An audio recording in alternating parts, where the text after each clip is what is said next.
आगे बढ़ते हैं नाज़रीन। पंजाब के निगरान हुकूमत ने पुलिस को फ्री हैंड दे दिया है। आपको बताएं, शरपसंदों के खिलाफ पुलिस को गोलियां चलाने की इजाजत दे दी गई है। निगरान वजीर इत्तलात आमिर मीर की प्रेस कॉन्फ्रेंस, वो कहते हैं कि इंटेलिजेंस मालूमात हैं कि 9 मई को हमलों की मनसूबाबंदी करने वाले 30 से 40 अफराद जमान पाक में मौजूद हैं और PTI 24 घंटों में दहशतगर्दों को पुलिस के हवाले करे। दोबारा ऐसी हरकत हुई तो शरपसंदों को फवाद चौधरी से ज्यादा दौड़ लगानी पड़ेगी।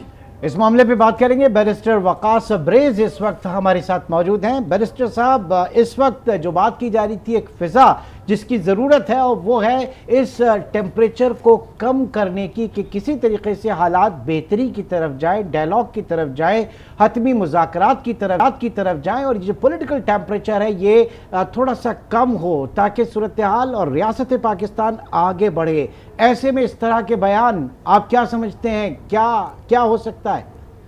इस तरह के बयान जो है वो जल्दी पे तेल डालने के मुतरादिफ है। मैं ये समझता हूँ कि जिस डायलॉग की आपने बात की, अगर हम इंटरनेशनल लॉ को भी देखें, उसके चैप्टर 6 को आर्टिकल 33 से लेकर 40 तक, वो ये कहता है कि दुनिया की जो अजीम कुव्वतें हैं, बड़ी ताकतें हैं, जो न्यूक्लियर पावर है, उनके अंदर भी अगर तफावत हो, तनाज़ात हो, बोन ऑफ कंटेंशन हो, एप्पल ऑफ डिस्कार्ड हो, तो आप डायलॉग की तरफ जाएं, नेगोशिएशन की तरफ जाएं, कंसीलिएशन की तरफ जाएं, आर्बिट्रेशन की तरफ जाएं, थर्ड पार्टी इंटरवेंशन जाएं। कभी भी जो है इस तरीके से सारी चीजों को लपेटना कभी भी किसी मसले का हल नहीं रहा। अल्टीमेटली पाकिस्तान के शहरी हैं, जिसने उकसाया, जिसने अबैटमेंट की, जिसने पार्टिसिपेट किया, जिसने फैसिलिटेट किया, अब ऊंट किसी न किसी करवट तो बैठना है। आल्दो कि मैं इस चीज के बिल्कुल हक में हूँ कि हमें एक प्रेसिडेंट जरूर सेट करना चाहिए। अगर बिल्कुल हम इन लोगों को छोड़ दें कि ये छुतर बेमहार की तरह जिसका मर्जी घर जलाए, जिसकी मर्जी इमारत जलाए, आर्मी की तनसीबात की तरफ जाए या किसी की एम्बुलेंस या पुलिस की गाड़ियां, ये सरकारी इमलाक, ये तो किसी भी ऐसे शख्स को जेब नहीं देता कि जो किसी मुल्क का शहरी और सोशल कॉन्ट्रैक्ट थ्योरी के तहत वो इस चीज का हल उठाता है कि मैंने जो मुआहदा इमरानी रियासत के साथ दस्तखत किया, उसके बाद मैं रियासत के कवानीन की ताबेदारी करूंगा, पासदारी करूंगा, ओबीडियंस करूंगा। किसी भी सूरत वो नहीं करता तो अल्टीमेटली हैज टू पे the consequences. He put in the last leg. इसमें एक और बड़ी इंपॉर्टेंट चीज है कि ये जो रियासत के साथ एक शहरी का ताल्लुक है, इस हवाले से जो भी एक बड़ी इंपॉर्टेंट हमारे पास थ्योरी है सोशल कॉन्ट्रैक्ट की, सुकरात की, उसी थ्योरी की पदाश में सुकरात को जहर का प्याला पीना पड़ा था, क्योंकि रियासत का जो कानून है, उसके जो फैसले हैं, उसको हर शहरी पे ये फर्ज है, बाइंडिंग है, उसकी अताअत करे। किसी सूरत जो है अगर कोई भी लॉ इन्फोर्समेंट एजेंसी किसी को गिरफ्तार करती है तो एक शहरी के पास ये इख्तियार है, आर्टिकल 16-17 के तहत वो फ्रीडम ऑफ असेंबली भी रखते हैं, फ्रीडम ऑफ एसोसिएशन भी रखते हैं, लेकिन वो फ्रीडम ऑफ असेंबली और association for the peaceful amicable purposes के लिए है, ना कि रियासत की इमलाक को जलाने के हवाले से है, ना कि सरकारी इमलाक को नुकसान पहुंचाने के हवाले से है। तो अल्टीमेटली मैं ये समझता हूँ कि स्टेटमेंट्स का से इन चीजों का टेम्परेचर बढ़ाने की बजाय, इनहांस करने की बजाय, we need a table discussion, we need a dialogue के जहाँ पे सब लोग बैठ के मसले का फहम तफहीम से कोई हल ढूंढे। ये हमारी रियासत है, हमारी धरती है, हमारी सब चीजें इससे जुड़ी हैं, वो बस है, तो अल्टीमेटली कोई ना कोई तो इसका आउटकम। बिल्कुल वकास अब्रेज, आपने दुरुस्त कहा कि इन तमाम चीज़ों को कंट्रोल करने की ज़रूरत मौजूद है, लेकिन इसके बाद दूसरी जानिब हम ये देखें कि उस सियासी दर्जा हरारत जिस तेज़ी के साथ बढ़ता जा रहा है, उसको भी कंट्रोल करने की ज़रूरत है ताकि माशी सूरत हाल को भी बेहतर बनाया जा सके। आप क्या समझते हैं कि हुकूमत और अपोजिशन और तमाम स्टेक होल्डर्स इसमें किस तरीके से अपना किरदार अदा कर सकते हैं?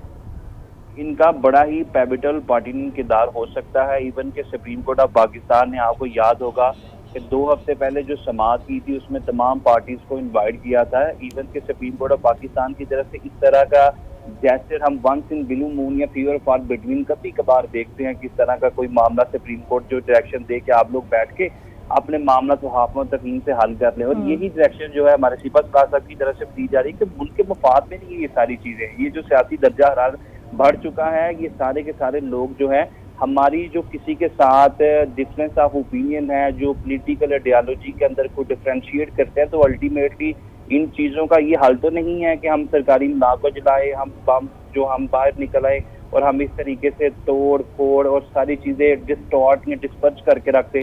तो अल्टीमेटली ये सारी की सारी चीज़ें इंटरनेशनली और इंटीरियरली दोनों सूरत हमारे मुल्क की जो इमेज है, जो इसका इम्पैक्ट है। ठीक है, आप हमारे साथ ही मौजूद हैं बैरिस्टर वकास साहब। इस वक्त शौकत पराचा भी हमारे साथ मौजूद हैं। पराचा साहब, 24 करोड़ आवाम का मुल्क, न्यूक्लियर स्टेट, इस्लामी ममालिक की एक वाहिद न्यूक्लियर स्टेट, और ये मुल्क इस वक्त तारीखी, आप कह लें कि सियासी, मुआशी, अदालती और आइनी बहरान का शिकार है। वे आउट क्या है, किस तरह से बाहर निकला जाए? क्योंकि हमेशा से ये बात हुई कि जिस तरह का भी बहरान हो, टेबल टॉक, डायलॉग, मुज़ाकरात वही इस एक सिमत आगे अगली तय करते हैं। लेकिन आप बताइए कि क्या इस वक्त इस तरह के हालात हैं कि ये चीज़ें हो सके, और अल्टीमेटली तो जाना मुज़ाकरात की ही तरफ है। कोर कमांडर कॉन्फ्रेंस का एलामिया पढ़ें तो उसमें भी डायलॉग की बात की गई है, बल्कि फ़ौज ने हाईएस्ट फोरम से यानी कोर कमांडर इजलास ने यह भी कह दिया कि अगर हमारी ज़रूरत है तो हम भी डायलॉग को फैसिलिटेट करने के लिए तैयार हैं। इसी तरह से नेशनल सिक्योरिटी कमेटी, जो कि सिविल एंड मिलिट्री लीडरशिप का एक फोरम है, गुज़श्ता रोज़ उसने भी अपने इजलास में कह दिया कि डायलॉग के लिए। फिर अदालत बार बार कह रही है, परसों जो हेयरिंग हुई उसमें भी चीफ जस्टिस ऑफ पाकिस्तान ने या कल भी कहा डायलॉग करें आप बैठकर। अब strict sense of the word जो 90 डेज़ का इलेक्शन का बनाया हुआ था हमने, कल चीफ जस्टिस साहब ने ये भी फरमाया या परसों उन्होंने कहा हेयरिंग में कि हालात भी देखना पड़ते हैं। तो मेरा ख्याल है एक अच्छा एक स्टार्ट तो हो सकता है डायलॉग करने का, बातचीत करने का, आगे बढ़ने का। लेकिन दूसरी तरफ जो अभी बैरिस्टर साहब भी बात कर रहे थे, और दुरुस्त बात है कि हमें जो लेट लूज़ हुए लोग जो रियासत के ख़िलाफ़ हथियार उठाने की कोशिश करें या रियासती तनसीबात पर हमला करें तो उनको भी नहीं छोड़ना चाहिए। और ये नहीं है कि अगर आप मुजरमों को सज़ा दें तो डायलॉग का रास्ता बंद हो सकता है। ग्लोबल एग्जांपल्स हैं, मैनी अ टाइम्स ये पैरेलल चला है। जो बेकसूर है उसको तो फौरी रिहा करना चाहिए। जो माइनर क्राइम किसी ने अगर नारा भी लगाया या प्लैकार्ड उठाया है तो उसको तो छोड़ देना चाहिए। लेकिन जो ऑडियो वीडियो हैं, जर्स, प्लानर्स, फाइनेंसियर्स एंड एग्जीक्यूटर्स जो हैं उनको आप ज़रूर सजा दें। बट इस बेस पे नेवर एडवाइजेबल के डायलॉग का, टॉक्स का दरवाज़ा बंद करना चाहिए। अब सूरत हाल ये है कि जो इमरान खान ने डायलॉग के लिए अपने बंदे नॉमिनेट किए थे वो तो बंद हैं। बिल्कुल शौकत साहब, जिस तरीके से आपने बात कही कि तमाम चीज़ें जो हैं वो जिस तरफ रुख इख्तियार कर रही हैं वहाँ पर मज़ीद तबाही ही हो सकती है। तो इन बहरानों से निकलने के लिए सियासी दर्जा हरारत में कमी वक्त की अहम तरीन ज़रूरत है। तो इस ज़रूरत पे कौन कौन अपना किरदार अदा कर रहा है, या आपको लगता है कि किस जानिब इन सूरत हाल को निपटने के लिए या इनको कंट्रोल करने के लिए जाना चाहिए? देखें, सबकी जिम्मेदारी है इसमें। जो पाकिस्तान के इंस्टीट्यूशन हैं, मैंने आपको कोर कमांडर कॉन्फ्रेंस का लास्ट पैराग्राफ बताया। सुप्रीम कोर्ट की डेली बेस पे ऑब्जर्वेशन होती है, डायलॉग करें। नेशनल सिक्योरिटी कमेटी ने भी कह दिया। अब तो डायलॉग तो पॉलिटिकल फोर्सेस के दरमियान होता है। अब आर्मी चीफ बैठ जाएं, हम भी कहेंगे कि इनका सियासत में क्या काम। चीफ जस्टिस ऑफ पाकिस्तान दरमियान में बैठ जाएं, हम कहेंगे कि जी चीफ जस्टिस ऑफ पाकिस्तान का क्या काम। सेक्रेटरी इंटीरियर बैठ जाएं, हम कहेंगे कि सेक्रेटरी इंटीरियर का क्या काम। तो जो पॉलिटिकल लीडरशिप है, जिनको मैंडेट मिलता है अवाम की नुमाइंदगी करने का, और जो लीडर्स कहलाते हैं उनको अवाम के पीछे नहीं चलना होता, अवाम को लीड करना होता है। यही लीडर की कॉन्सेप्ट है, यही लीड की डेफिनेशन है। तो बात यह है कि जो लीडर्स हैं, इमरान खान, शहबाज शरीफ, मियाँ नवाज़ शरीफ, आसिफ अली जरदारी, मौलाना फजलुर रहमान, लेकिन हमें यह देखना है कि किस तरफ से विलिंगनेस है डायलॉग की और किस तरफ से विलिंगनेस नहीं है। अब एक रेटरिक हम अपने मुल्क में अनफॉर्चुनेटली इतना पीक पे लेके चले गए, उससे थोड़ा पीछे आना भी बहुत सारे लीडर्स जो हैं वो समझते हैं कि इस तरह से तो हमारी इंसल्ट होगी। वो क्या उर्दू में मुहावरा है कि थूका चाटना पड़ता है, या फिर अंग्रेज़ी में वो एक ताना दे दिया जाता है कि यू टर्न का कोई फ़लाँ आदमी माहिर है। एक तो तानेबाजी बंद होनी चाहिए। सबको पता है कि 9 मई के वाक़यात ने मुल्क को ऐसे ऐसे जोल्ट दिया है, ये खाली टर्बुलेंस नहीं है। अगर कोर कमांडर के घर पे अटैक अटैक हो सकता है, इट लेकिन मींस शौकत साहब, अब इस सूरत हाल को किस तरीके से कंट्रोल करना है? अब से कुछ देर पहले हमने देखा कि सदर मुमलिकत आरिफ अलवी ने कहा कि क्या हमारी क़यादत भी ईरान और सऊदी अरब जैसी अजमत का मुजाहिरा कर सकती है। उन्होंने कहा कि कोई सियासी जमात कभी मुल्क मुखालिफ नहीं रही और ना ही गद्दारों पर मुश्तमिल है। तमाम स्टेक होल्डर्स को कहता हूं कि वो दोबारा सोचें, यानी कि तमाम स्टेक होल्डर्स को एक दफा फिर टेबल पे आने की दावत दी जा रही है। इस तरफ से तो आपको क्या लगता है, तमाम सूरत हाल इसी तरह से है, तमाम सियासी पार्टीज आएंगी? दूसरी जानिब आप ये भी देखें मईशत का कितना बुरा हाल है और इस तमाम सूरत हाल से उस पर मजीद नुकसान ही होगा और उसमें मजीद बहरान ही इख्तियार करेगा, सूरत हाल सुधरेगी नहीं। सदर ममलिकत डॉक्टर आरिफ अलवी सिर्फ कह नहीं रहे या आज एक आर्टिकल सूरत में लिख नहीं रहे, उन्होंने बाकायदा प्रैक्टिकल कोशिश की है। सही, वो इधर ऐवान सदर में या किसी और जगह भी मिले जो उस वक्त के बड़े कैरेक्टर्स थे, जो बड़े उस वक्त का जिनका किरदार था या जो हेड कर रहे थे।